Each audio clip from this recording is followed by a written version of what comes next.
guys, welcome to Otaku Saga. I'm Rizzo. I'm Zero. And I'm DK. On this episode of Anime Reaction, we watched the third episode of Shuumatsu no Izetta. That ass.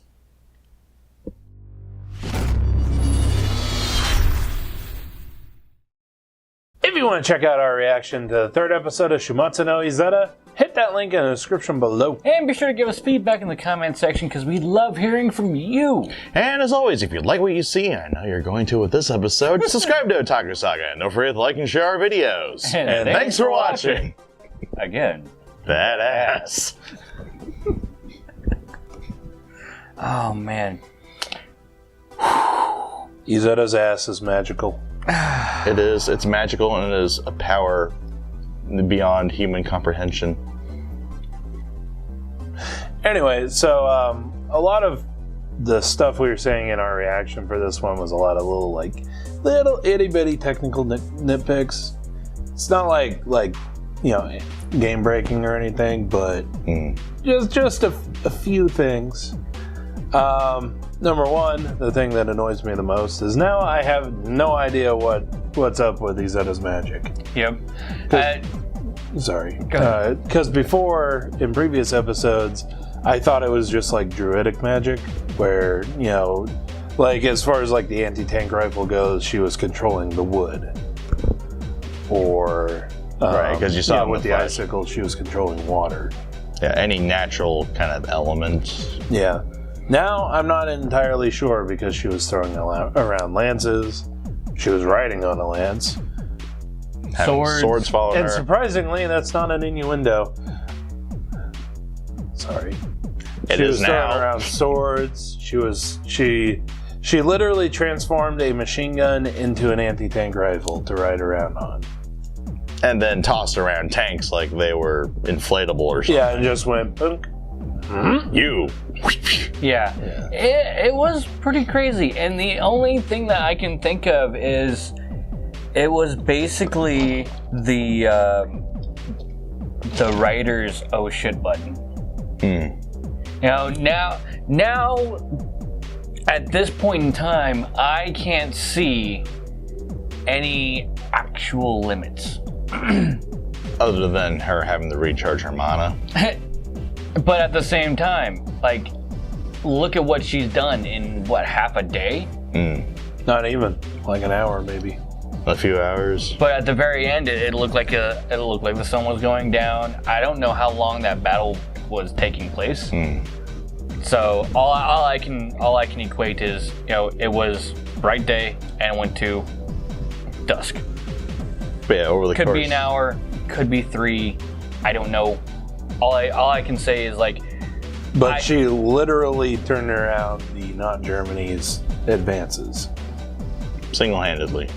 Single-handedly destroyed a division of tanks, destroyed a bunch of not Stukas.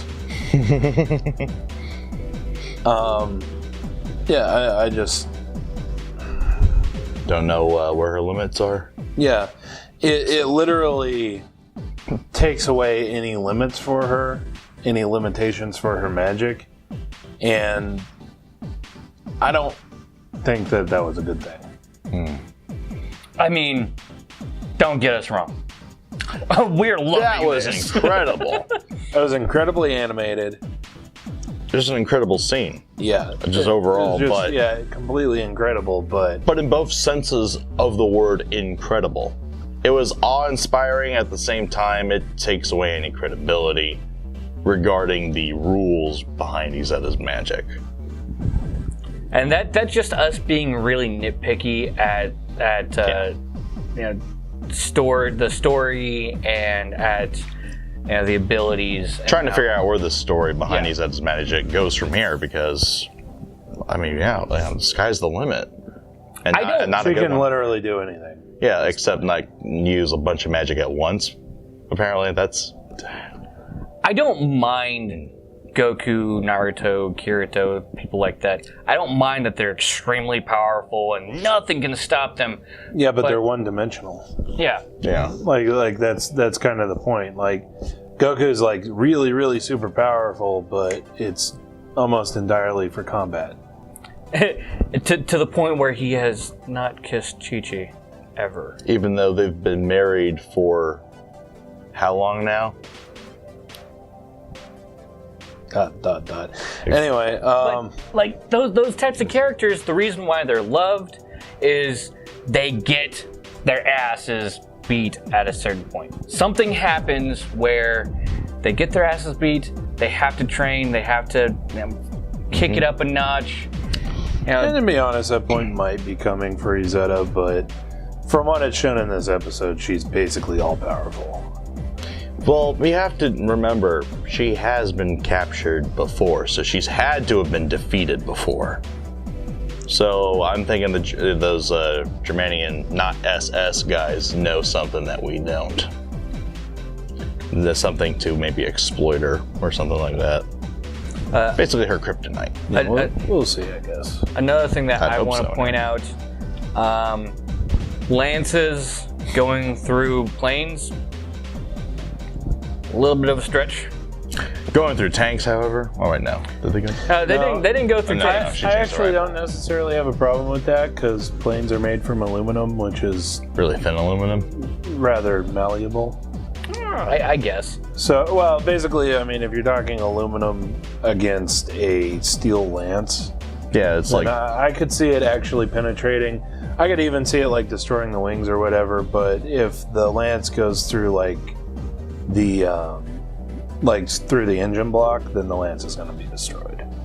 Like it might do enough damage to the engine block to destroy it as well, but the lance is certainly going to be destroyed. Which I mean, we pretty much saw here. we did see. She didn't finish that fight with as many lances as she started with. Yeah, a few of them Including broken, her own. including the one she was riding on. Yeah. So you can give him that. Let's see. But I did like how the swords didn't do shit against the tanks. I did like that. Like That was literally nice. just bounced off. And at first thought, when I first saw it, I was like, yeah, that's not gonna work. So what are you actually gonna do with this one? And then she just flips the tank, and I was like, what? Right. I kind of would have liked a little bit more dynamic to that but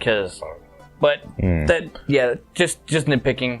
And then the swords stopping the tank round. Looked cool. Looked really cool when they formed that Absolutely shield. amazing. I'm going to say, just for the sake of my own sanity on that was not just the swords, but also her magic as well. Well, yeah. Well, you saw them glowing yellow, Yeah. so that was her magic. Like at in the work. lance scene earlier, where the gunner in the back of the Natsutuka was trying to shoot down the lance, you did see the bullets being, shied away with magic. So Yeah. And then It they actually is- got a shot in and bent it in half, but then the Yeah. other lance came up anyway. yeah, so that's what I think there. I hope so, because that was... Because if it wasn't for that, like there would just be a hole in the swords. Yeah. Yeah. Or they'd just be all bent and broken off from the first tank impact. Well, they were all bent and broken from the first tank impact, Alright. but there would just be like one hole in the middle. Like in reality, if you got a bunch of swords and we're doing that, there would be one hole in the middle where the tank round passed through. There would be like... Because those are armor-piercing rounds. Like, they're meant to Pierce kill- tank armor. Yeah, they're meant to kill other tanks. Yeah, so imagine that sword wall, but much thicker. Yeah. Other little nitpicky points, mostly technical. I did actually talk about them a little bit during the episode. Obviously, the country that they're in, the Ilstadt, they're very clearly World War I level of technology and military understanding. You even see the trench lines of World War I there. That was pretty much like most of Europe during the Blitzkrieg, though, right? They're still just they haven't quite No. advanced I beyond think, the First World I War. think that there was only like four or five countries that really didn't pick up to the new technologies and stuff like that.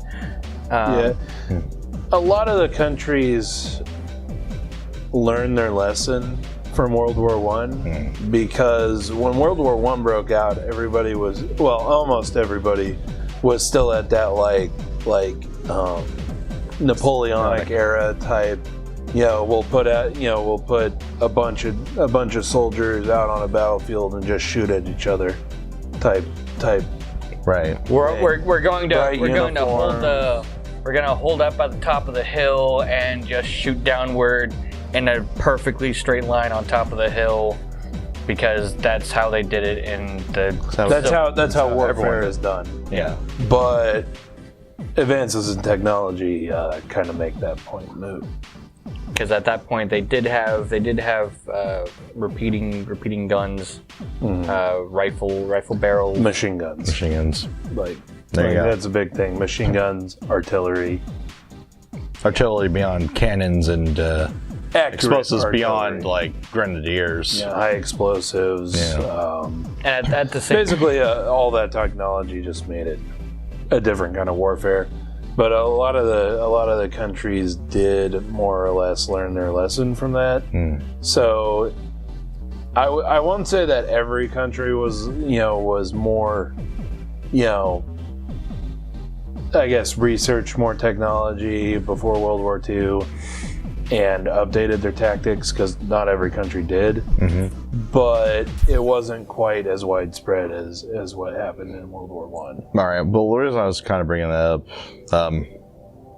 actually, no, wait a second. Nah, this is a separate point here. I haven't seen a single Ildstadt, Air Force plane in the sky. They probably still have like canvas and wood. I'd like to see that. Yeah. I mean, even if they just have like a biplane or something. Camels or something. Yeah, even if they just have like a pathetic biplane or something, I'd still like to see that. But nothing, unless it's been shot down already off screen. Probably. I mean, that would be amusing to see one of those like go up against a not BF 109. or freaking something. biplane. Yeah. Oh man. That would be kind of amusing, but yeah, I mean, so you see the trench lines. I made the nitpick. Yes, trenches would actually be deeper than what they were showing there. Enough they can stand up. Yeah, enough that they could stand up without even peeking over the top, like even close, like you'd still have like a couple of feet. Yeah. And then there's a little line in the front where you could stand up and put your gun up. And then I did nitpick. What was it? Private Jonas. Private Jonas, when he was trying to reload, like he's all, and then the corporal, says, "Hey, come with me," and he like snaps it in. But if you've ever actually seen a weapon like that reloaded, the actual clip like clips in, and then you press all the bullets down into the gun, and then pull the clip away. So. And that basically releases the bolt. Yeah. Bolt. Basically. So that's not how this works. That's not how this works. Close. No cigar. Good try. At least it didn't show him like, with a with one of those bottom with a magazine fed weapon or something like that. They are really doing a lot of research in terms of the weapons, the vehicles, and at least some of the tactics. So that's going on here. Yeah, they put a really concentrated effort into portraying tactics and technology appropriate for each side of the conflict. Really detailed, and I absolutely love it for that. And I said during the reaction, this season is like there's one anime for each of us to just be like really nitpicky on. And display our useless knowledge. For me, it's definitely going to be like Drifters. Or... He's the Gunji Otaku. So this is right up his alley. I'm a slight bit of Gunji Otaku too, so I can definitely bounce back and forth with him. And then we have You're the Mecha guy. So we have Iron Blood Orphans that we can, oh man. Gives us something to talk about. That's not really just hurting, and not just that ass jokes, Oh man. But speaking of which, oh my goodness, the fan service was cranked up in this episode. Right. Oh my god, people. I really love how perfectly placed fan service was. Perfectly placed. And well, it's not just that. Like when she was doing a last scout of the area when she was flying around, and she did like this backflip 180, and when she stood there and you saw that ass, it was prominently there. Nice fan service, but it fit well. Or like when she comes down on top of the tank and you just see her ass filling up the window. Or like when she's flying into the trenches and it's like full frontal view of her crotch, and then you see Jonas looking up like, That's the weird part. Is like it was prominently there. You knew it was there for fan service, but at the same time, it fit. Well, okay. It wasn't too overt. Yeah. It wasn't too overt. It wasn't too etchy. Also, like the tank. The tank view was all in good fun. That was funny. And then like the crotch view was more like maybe the director could have cut out like 2 or 3 frames. A few frames, yeah, that was a bit long. Like they just held that shot just a little bit too long. But you knew damn well why they did it. Yeah, and I think that's what I enjoy more about fan service is when it fits like this. Because here, it's just something that spices up the mood. You know, we're sitting here laughing our asses off, having a good time watching this epic scene, brilliantly animated, epic scene, and just out of nowhere you get little fan service break of fan service in the comment. You're laughing. It kind of breaks the mood a little bit, but you're still in the action. Yeah, so it's like, okay, face full of that ass, yeah, and then tank flies, and they're like, oh, that's cool. Oh, that's high. Holy shit, that was awesome. You know that's a really good kind of mood whiplash. Yeah, I like that. I really do. Yep. But I think that we ended off with the success overall. Well, yeah, Izetta single-handedly won that battle. Pretty much. But they end up capturing a few tank drivers and a few other people from the Germany troops. Yeah, Izetta didn't kill all of them. And then we end off with a sing-along. A triumphant victory sing-along of the national anthem. And nice little Yuri hug-it-out scene between Fine and Izetta. And we also see, I assume it's somebody from not Germany, wanting to do research on what happened. They won. Is he with the not also, the king dies. Yeah. So, yeah. At least he dies happy. If you want to check out our reactions to the previous episodes of Shuumatsu no Izetta, go ahead and hit this link. And here is a podcast where we're talking about all the anime that we're watching this season. If you want to take a break from watching us react to anime, check out OS Gaming, our new gaming channel. And if you'd like to help support us, go ahead and hit this link. And it'll take you over to our Patreon page. But let us know what you thought of this anime and what you thought of our reaction in the comment section below. Thumbs up if you like it. Come on. Thumbs down if you don't. If you don't, what's wrong with you? That's going to do it for this episode of Anime Reaction. I'm DK. I'm Zero. And I'm Rizzo. See you next time.